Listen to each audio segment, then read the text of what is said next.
বাঙালি মুসলিমরা এত শিয়া প্রেমী, এত শিয়া ভক্ত।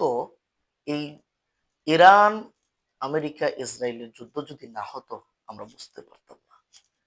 আমরা অত্যন্ত হতাশ হয়ে যাই। এই বাঙালি মুসলিমরা যারা নিজেদেরকে আহলুস সুন্নাত ওয়াল জামাতের দাবি করে, সুন্নি দাবি করে, একজন সুন্নি মুসলিম হয়ে কিভাবে শিয়াদের প্রতি দরদ থাকতে পারে এবং সৌদি আরব বিদ্বেষী অর্থাৎ সুন্নি বিদ্বেষী হতে পারে। আস্তাগফিরুল্লাহ। আর তাদের এই আবেগ শিয়াদের প্রতি, এই তাদের ভক্তই, এটা মূলত তাদের আবেগ থেকে। এগুলোর কোনো দালিলিক ব্যাখ্যা বিশ্লেষণ তাদের কাছে নেই। এটা নিজেদের একটা আবেগ, একটা ভক্তির কারণে তারা এটা করে থাকে। এটার কোনো দলিল আদিল্লা তাদের কাছে নেই। এই শিয়াদের কিভাবে ভক্ত হতে পারে এই বাংলাদেশি বা বাঙালি মুসলিমরা? আপনি কি জানেন? আপনি যে শিয়াদেরকে এত ভক্তি দেখাচ্ছেন, আপনার আপনি তার দৃষ্টিতে কাফের, শিয়াদের দৃষ্টিতে আপনি কাফের, এই খবর কি আপনি জানেন? আপনি কি জানেন যে তার আল্লাহ আর আপনার আল্লাহ আলাদা? তারা আলী রাদিয়াল্লাহু তাআলা আনহুকে আল্লাহ মনে করে। এই যে দেখেন, যখন আপনার বোমগুলো মারতেছে ইরানে, তখন সেখানকার জনগণ, আপনি ভিডিওগুলো দেখবেন, ইয়া আলী, ইয়া হাসান, ইয়া হুসাইন, ইয়া ফাতেমা বলে সাহায্যের জন্য চিৎকার করতেছে। আপনি জানেন, আপনি যে কোরআনটা পড়েন, এই কোরআন তাদের দৃষ্টিতে এটা বাতিল এবং তাদের কোরআন ভিন্ন। অর্থাৎ আপনার কোরআন এবং তাদের কোরআন ভিন্ন কোরআন, কোরআন আলাদা। আপনি যে হাদিস পড়েন, তাদের হাদিস সেটা ভিন্ন। আমরা বুখারী, মুসলিম, আবু দাউদ, তিরমিজি, ইবনে মাজাহ, নাসাই, এই যে হাদিসের গ্রন্থগুলো পড়ি, এগুলো তাদের কাছে বাতিল। তারা এই হাদিসগুলো পড়ে না, তারা তাদের আলাদা হাদিসের কিতাব রয়েছে, তারা সেটা পড়ে। আপনি যে মক্কায় গিয়ে হজ করেন, তারা সেই মক্কায় গিয়ে কিন্তু হজ করে না। তারা ইরানেই নিজস্ব তৈরি করা কাবা ঘরে তারা সেখানে হজ করে। তাহলে তাদের কাবা আর আপনার কাবা এক নয়। আর আপনি তাদেরকে প্রেম দেখাচ্ছেন, আপনি তাদেরকে ভক্তি দেখাচ্ছেন, আপনি তাদের প্রেমিক হয়ে গেছেন। নাউজুবিল্লাহ মিন যালিক। আপনি কি জানেন, এই সেই শিয়া, এই সেই ইরানিরা যারা রাসূলুল্লাহ সাল্লাল্লাহু আলাইহি ওয়াসাল্লামের টোটাল সাহাবা ইকরামের জামাতকে তারা কাফের সব ফতোয়া দিয়েছে। তাদের দৃষ্টিতে আবু বকর, উসমান, উমর রাদিয়াল্লাহু তাআলা সহ আরো যত সাহাবা একরাম আছে, শুধুমাত্র হাসান, হুসাইন, আলী, ফাতেমা, এই চারজন তাদের কাছে মুসলিম। আর বাকি টোটাল সাহাবা একরাম জামাতকে তারা কাফের বলে। এই জন্যে ইরানের যে কুকুরগুলো তারা পালে, তাদের পালিত কুকুরগুলোর নাম কি, তারা কি রাখছে জানেন আপনি? বেশিরভাগ তাদের পালিত কুকুরগুলোর নাম হচ্ছে আবু বক্কর, উমর, উসমান, সাহাবীদের নামে তারা নাম করেছে। নাউজুবিল্লাহ মিন যালিক। এরা কত বড় সাহাবা ভক্ত, মানে সাহাবীদের বিদ্বেষী। একটা জিনিস আপনাকে দেখাই, এই যে হরমুজ প্রণালীর কথা আমরা যেটা বলতেছি, এই হরমুজ প্রণালী আসলে কি এটা হরমুজ প্রণালী? হরমুজ কে আপনি কি জানেন? একবার চিন্তা করেছেন? হরমুজকে আপনাকে জানতে হলে একটু ইতিহাসে ফেরত যেতে হবে। তাফসির ইবনে কাসিরের লেখক ইবনে কাসির রাহিমাহুল্লাহ একটি কিতাব রেখেছেন, আল বিদায়া ওয়ান নিহায়া। এই গ্রন্থের মধ্যে ইতিহাস আসছে, জাতুজ সিরাসিল নামে একটি যুদ্ধ হয়, শৃঙ্খলার যুদ্ধ। এটা আজকের ইরানের একটি অংশ, এই হরমুজের যে জায়গাটা সেটাতে। এখানে খ্রিস্টানদের সাথে মুসলিমদের যুদ্ধ হয়। খ্রিস্টানদের সেনাপতির দায়িত্ব ছিল হরমুজ, আর মুসলিমদের সেনাপতির যুদ্ধের দায়িত্ব ছিল খালিদ বিন ওয়ালিদ। খালিদ বিন ওয়ালিদ হরমুজকে হত্যা করে, এরপর এই খ্রিস্টানদের পুরো দলকে তারা পরাজিত করে। এখন দলের এই জায়গাটার নাম কি হবে তাহলে? হরমুজ হবে না খালিদ বিন ওয়ালিদ হবে?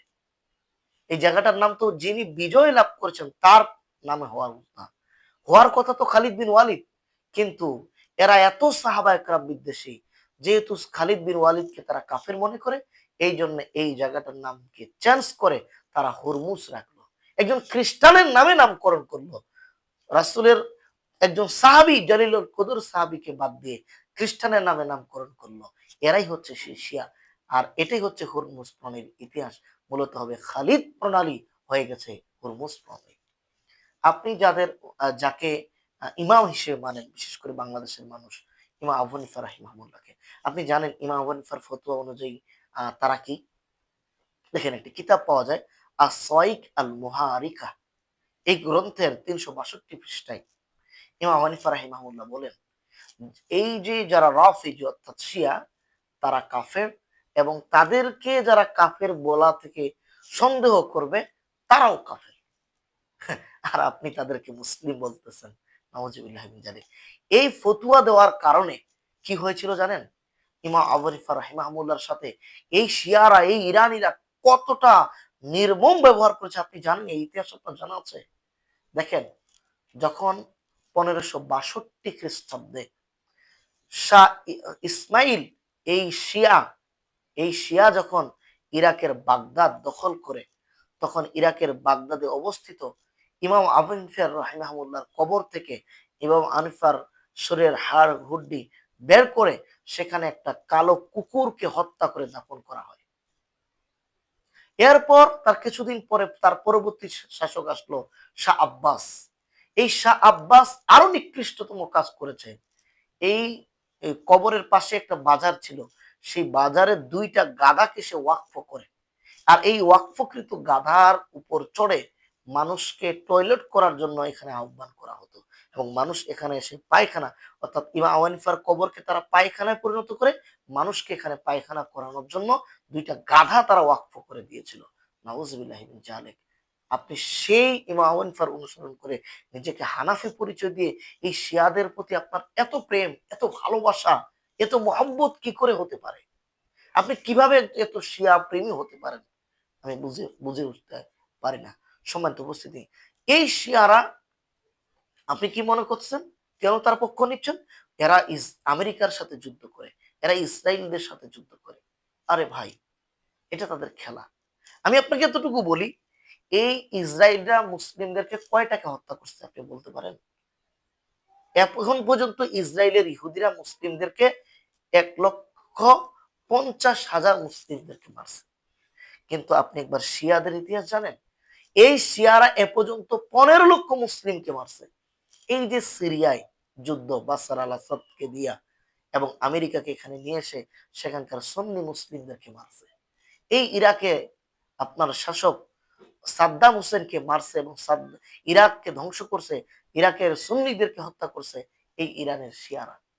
এরপর লিবিয়া, এরপর জর্ডানে, এরপর আপনার ইয়াতে মিশরে, এই ইরাক, এই ইরানি, এই শিয়ারাই সেখানে আমেরিকাদেরকে আনে আর মুসলিমদেরকে হত্যা করায়।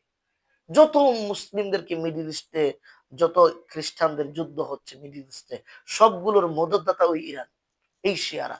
আপনি এই স্টোরি তো জানেন না। সম্মানিত উপস্থিতি, আপনি আরো কি জানেন? এই যে যখন দাজ্জাল আসবে, দাজ্জাল আসলে আপনার 70,000 ইহুদি, আল্লাহ রাসূল বলছেন, যারা ইরানের ইস্পাহানে অবস্থান করবে, এরা দাজ্জালের সঙ্গী হবে। দেখেন, আজকে ফিলিস্তিনে ইহুদিরা মুসলিমদেরকে মারতেছে, এটা আপনি বলতেছেন, কিন্তু কাদের হুকুমে ফিলিস্তিনের ইহুদিরা মুসলিমদেরকে মারছে এটা জানেন? ইস্পাহানে যে ইহুদিরা বসবাস করে, এরা হচ্ছে ইহুদিদের হেড অফ দ্য ডিপার্টমেন্ট। এদের হুকুমে পরিচালিত হয় আপনার ইসরায়েলের ইহুদিরা, এদের হুকুমে মারে। কিন্তু ইরান কি করে? এই ইহুদি, ইরানের ইস্পাহানে যারা রয়েছে 70,000, 2014 সালে ইরানের ইস্পাহানে 70,000 ইহুদি যখন হলো, তখন তারা বিরাট এক জাঁকজমক অনুষ্ঠান করে তাদের এই আবির্ভাবকে তারা জানান দেয়। কিন্তু ইরানের ইহুদিরা আমেরিকার ইহুদিদের, ইসরায়েলের ইহুদিদেরকে বোমা মারতেছে ঠিকই, কিন্তু এখানকার ইহুদিদেরকে তারা দুধ কলা দিয়ে পালতেছে। তাহলে বলেন তো, মূলত ইহুদিদের সাথে তাদের সম্পর্কটা কি তা জানেন আপনি? মূলত ইহুদিরা এই শিয়াদেরকে তৈরি করেছে। কিভাবে? আব্দুল্লাহ ইবনে সাবা, এ ছিল ইহুদি। উসমান রাদিয়াল্লাহু তাআলার যুগে সে ইসলাম গ্রহণ করে। পরবর্তীতে এই উসমান রাদিয়াল্লাহু তাআলাকে হত্যা করায় এবং পরবর্তীতে আলী রাদিয়াল্লাহু তাআলার পক্ষে একটা শিয়া গোষ্ঠী তৈরি করে। এটাই হচ্ছে এই আব্দুল্লাহ ইবনে সাবা। এই আব্দুল্লাহ ইবনে সাবার পরামর্শে কিন্তু এই শিয়া গোষ্ঠীর আবির্ভাব, উৎপত্তি। শিয়াদের জনক মূলত আব্দুল্লাহ ইবনে সাবা, এই ইহুদি। এই জন্য যুগে যুগে ইহুদিদেরকে তারা সাপোর্ট দিয়ে ইরানে তাদের বসবাস করার সুযোগ করে দিয়েছেন। সম্মানিত উপস্থিতি, আপনি আরেকটা কথা বলেন যে দেখেন আমেরিকা কি করছে, ইহুদিদের যারা সৌদি আরব আমেরিকাকে ঘাঁটি দিয়েছে। আহা, কথাটা মানে কেমন হওয়ার কথা ছিল, মূলত এই কথাটাকে একটা তথ্য সন্ত্রাসী বলা হয়। কেন? আমেরিকাকে ঘাঁটি দিয়েছে সৌদি আরব, তার মানে লাভটা কার? এই কথা দ্বারা বোঝা যায় লাভটা মনে হয় আমেরিকার। জি না, আমেরিকার লাভে তো আমেরিকা এখানে আসেনি, বরং সৌদি আরবের লাভে আমেরিকাকে নিয়ে আসছে। কেন নিয়ে আসছে জানেন? ভাড়া করে নিয়ে আসছে। কেন ভাড়া করছে জানেন? মূলত এই ইরান সবসময় চায় সৌদি আরবকে ধ্বংস করে সেখানে মক্কা মদিনাকে তাদের হাতে, তাদের দখলে করে নেবে। এবং ওখানে যে আবু বকর উমরের যে কবর রয়েছে মদিনায় রাসূলের পাশে, এই কবরকে তারা ধ্বংস করে দিবে। এই জন্য তারা সবসময় সৌদি আরবের বিরুদ্ধে হয় এবং সৌদি আরবের সাথে যুদ্ধ করতে চায়। এখন সৌদি আরবের সাথে যুদ্ধ করে কিন্তু আহ ইরানের সাথে যুদ্ধ করে সৌদি আরব পারবে না, কারণ সৌদি আরবের যে সামরিক শক্তি এটা ইরানের থেকে অনেক কম। ইরান অনেক বেশি আগিয়ে। এই জন্যে সৌদি আরব সহ কাতার, কুয়েত, বাহরাইন এরা কি করে, ওই ইরানিদের হাত থেকে বাঁচার জন্য, ইরানের হাত থেকে নিজেদেরকে, নিজের দেশকে, নিজের দেশের সুন্নি মুসলিমদেরকে রক্ষা করার জন্য তারা আমেরিকার ফোর্স তারা তাদের ঘাঁটিতে রাখে। তো এটা কি অপরাধ হতে পারে? না হলে তো সৌদি আরবকে তারা ধ্বংস করে দিবে। এখন আপনি বলতে পারেন, এখানে আরেকটা জিনিস দেখেন, যুদ্ধ চলছে আমেরিকা এবং ইরান, আমেরিকা, ইসরায়েল এবং ইরান, আমেরিকা এবং ইরান, কিন্তু বোম মারতেছে কোথায়? সৌদি আরবে। এখন আপনি বলেন যে ওখানে আমেরিকার ঘাঁটি আছে তাই মারতেছে।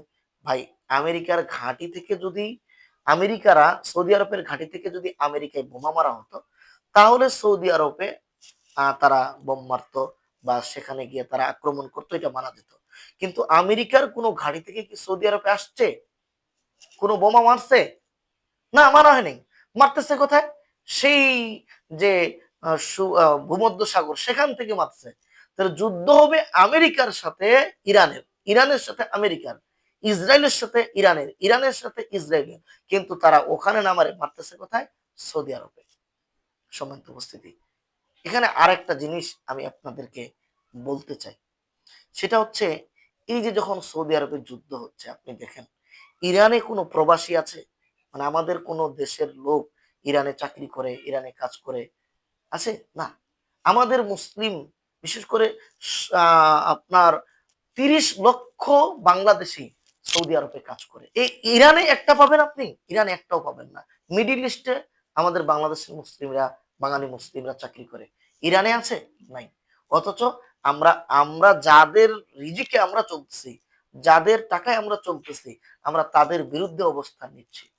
সমান্তরাল, এটা কেমন দ্বিচারিতা? এটা আপনাদেরকে একটু খেয়াল করতে হবে।